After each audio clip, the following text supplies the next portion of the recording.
Filosofi determinisme menyatakan bahwa setiap peristiwa yang terjadi di dunia ini telah ditentukan oleh sebab akibat yang tak terelakkan. Mari kita belajar dari serial Attack on Titan. Attack on Titan atau yang juga dikenal sebagai Shingeki no Kyojin adalah sebuah serial manga dan anime yang sangat terkenal. Seri ini ditulis dan ilustrasikan oleh Hajime Isayama. Dalam ceritanya, Attack on Titan menghadirkan pertarungan epik antara manusia yang tersisa melawan makhluk-makhluk humanoid raksasa yang dikenal sebagai Titan. Seri ini tidak hanya menawarkan aksi dan intrik yang menarik, tetapi juga mengangkat berbagai tema filosofis yang mendalam. Dalam satu tema utama dalam Attack on Titan adalah pernyataan mengenai determinisme, kebebasan manusia. Seri ini menggambarkan dunia yang keras dan tanpa ampun, di mana takdir manusia telah ditentukan sejak awal. Namun, di tengah-tengah kejadian ini, ada harapan untuk kebebasan.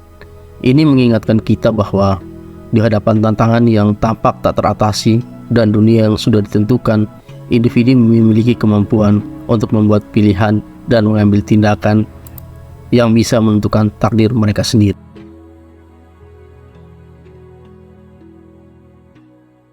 Dalam serial ini mengeksplorasi konsekuensi dari pilihan-pilihan tersebut dan dilema etika yang timbul darinya. Karakter-karakter dipaksa untuk menghadapi kompleksitas moral dari keputusan mereka, berjuang dengan beban dan dampak yang ditimbulkan pada orang lain. Hal ini tentang tanggung jawab moral menambah lapisan lain dalam perbincangan filosofis tentang determinisme dan kebebasan. Filosofi determinisme menyatakan bahwa setiap manusia yang terlahir di dunia ini telah ditentukan oleh sebab akibat yang tak terelakkan. Dalam konteks ini, kebebasan manusia dianggap sebagai ilusi karena segala tindakan dan pilihan yang kita buat sebenarnya telah ditentukan oleh faktor-faktor yang berada di luar kendali manusia.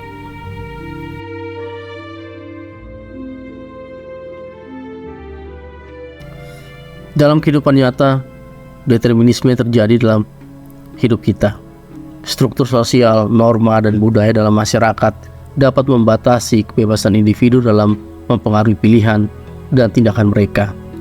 Misalnya, ketika seorang lahir dalam keluarga yang miskin, dengan akses terbatas terhadap pendidikan dan peluang ekonomi, mereka mungkin menghadapi keterbatasan dalam mencapai kesuksesan yang sama dengan orang lain yang lahir dalam keluarga yang lebih berkecukupan.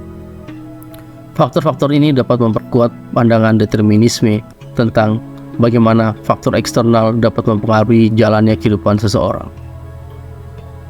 Dalam Attack on Titan, elemen filosofi determinisme dapat ditemukan dalam konteks keberadaan para raksasa Titan. Manusia hidup di dalam dinding-dinding yang melindungi mereka, tetapi ancaman raksasa selalu ada. Namun ketika salah satu dinding diterobos oleh Titan, nasib manusia menjadi tergantung pada serangkaian peristiwa yang tak terelakkan. Selain itu, Attack on Titan juga menggali gagasan tentang struktur sosial dan dinamika kekuasaan yang membatasi kebebasan.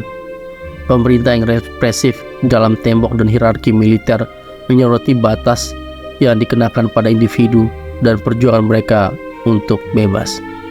Seri ini mengajak kita dan mengajukan pertanyaan penting tentang sifat otonomis, penyalahgunaan kekuasaan, dan perlunya tindakan kolektif untuk menentang sistem yang menindas. Attack on Titan pada akhirnya menyajikan perspektif yang nuansa tentang hubungan timbal balik antara determinisme dan kebebasan manusia.